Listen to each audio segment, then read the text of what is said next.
মৌয়ের রান্নাঘরে আপনাদের সকলকে স্বাগত। আজকের রেসিপি শিম, আলু, ফুলকপি দিয়ে কাতলা মাছের পাতলা ঝোল। আপনারা ভাবছেন এত সহজ রেসিপি কেন আমি করে দেখাচ্ছি? আপনারা যদি আমার পুরো ভিডিওটা দেখেন তাহলে বুঝতে পারবেন কত সহজে কিন্তু একদম অন্যভাবে আমি এই মাছের ঝোলটা করেছি।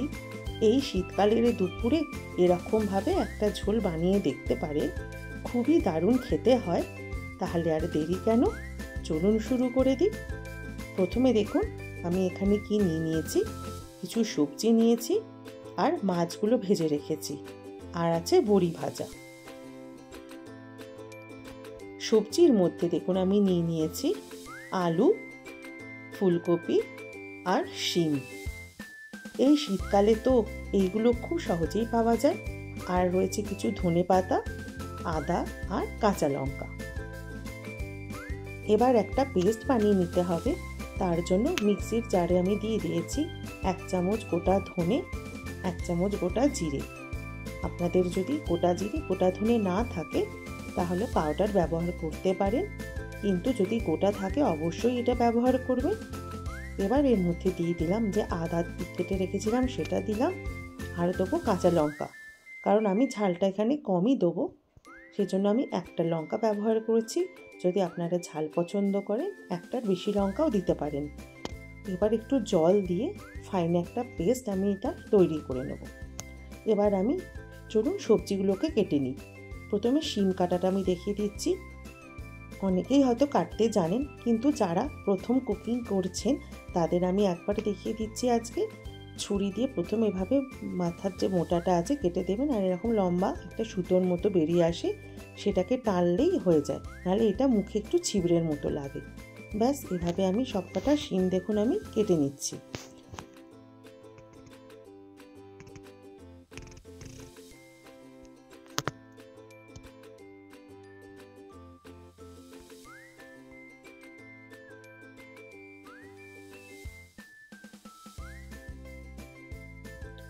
শিম কাটা আমার কমপ্লিট হয়ে গেল। এবার আমি লম্বা লম্বা করে আলু কেটে নেব, মানে লম্বায় আমি 4 ফালি করে কাটছি।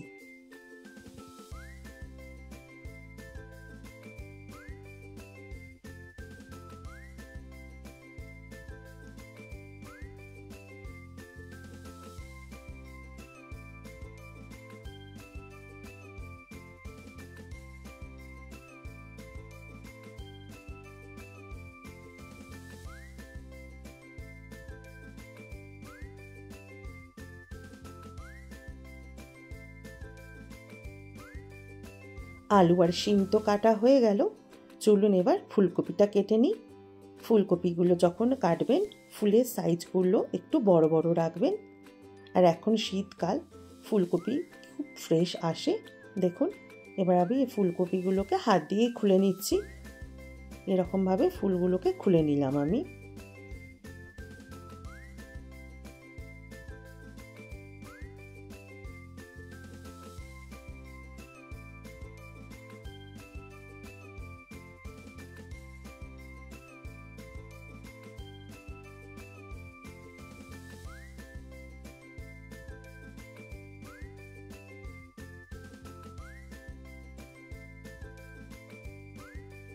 মাছের ঝোল করার জন্য যে যে সবজি লাগবে সেগুলো কাটা রেডি হয়ে গেল।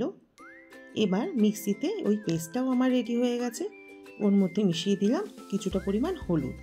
এবার একটা কড়াই বসালাম, তাতে অল্প একটু সর্ষের তেল দিয়ে ফুলকপিগুলোকে একটু লাল লাল করে ভেজে নিতে হবে। গ্যাসের আঁচটা এই সময় হাইতেই রাখবেন। 2 থেকে 3 মিনিটের মধ্যেই দেখবেন ফুলকপির কালারটা চেঞ্জ হয়ে গেছে। ব্যাস এবার ফুলকপি ভাজাটা আমি তুলে রাখছি।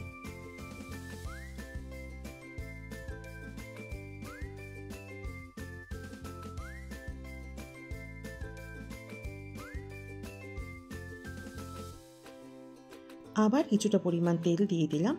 এবার ভেজে নেব ওই শিম আর আলুটা।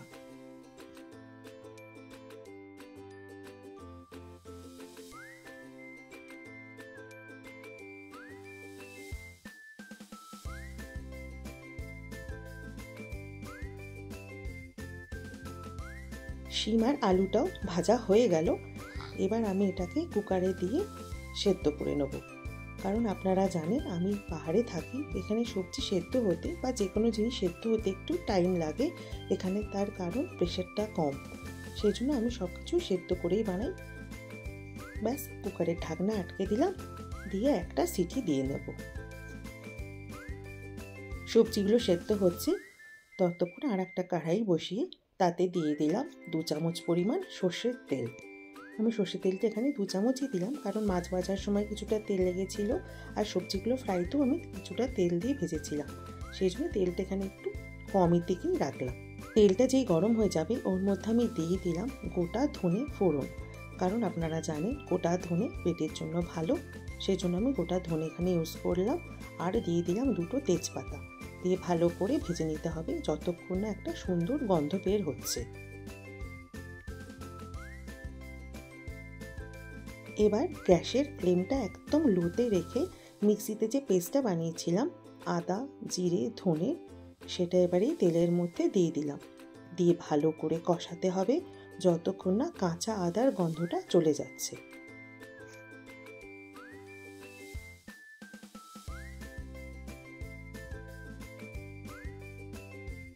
দুটো কাঁচা লঙ্কা দিয়ে দিলাম একটু ভেঙে, জাস্ট সুন্দর একটা ফ্লেভারের জন্য।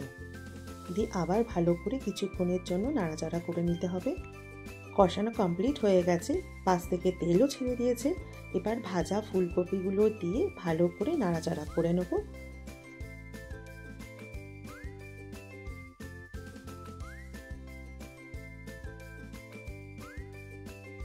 একটু খুন্তি দিয়ে চেপে চেপে দেখে নেবেন কপিটা কতটা সেদ্ধ হতে বাকি আছে। এরপরও তো আমি জল দেবই, তার সাথে কপিটা ফুল সেদ্ধ হয়ে যাবে। এবার আন্দাজ মতো নুন মিশিয়ে দিলাম।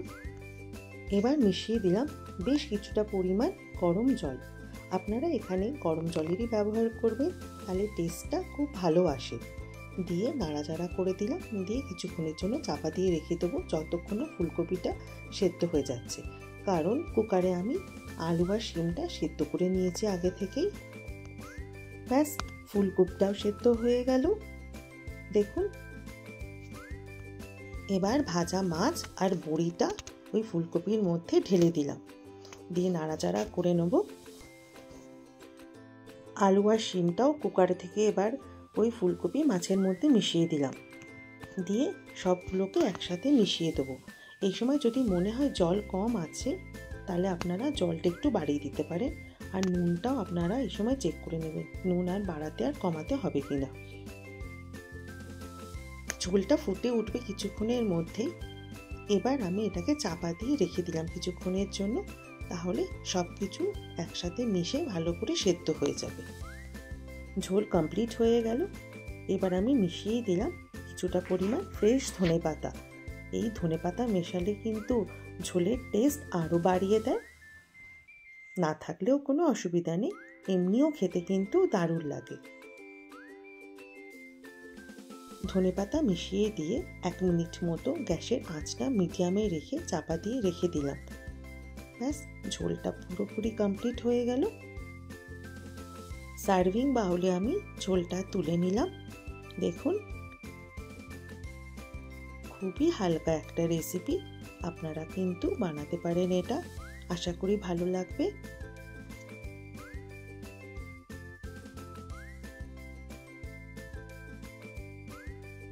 ভাতের সাথে আমি করে নিয়েছিলাম আলু ভাজা। এবার মাছের ঝোলটা আমি পরিবেশন করে দিলাম। কেমন লাগলো অবশ্যই জানাবেন। যারা আমার চ্যানেলটা এখনও সাবস্ক্রাইব করেননি তারা আজই করে নিন, আর লাইক শেয়ার কমেন্ট করতে একদম ভুলবেন না। আর আমার সাথে থাকলে আমি আপনাদের নৈনিতালের রেস্টুরেন্ট গাইড জানিয়ে দেব, তাহলে আশা করি আপনাদের কিছু সুবিধা হবে। তাহলে আর দেরি কেন, আমার চ্যানেলটা সাবস্ক্রাইব করুন, নতুন নতুন আপডেট পেতে থাকবেন। ভালো থাকবেন, দেখা হবে নতুন একটা রেসিপি নিয়ে। ধন্যবাদ।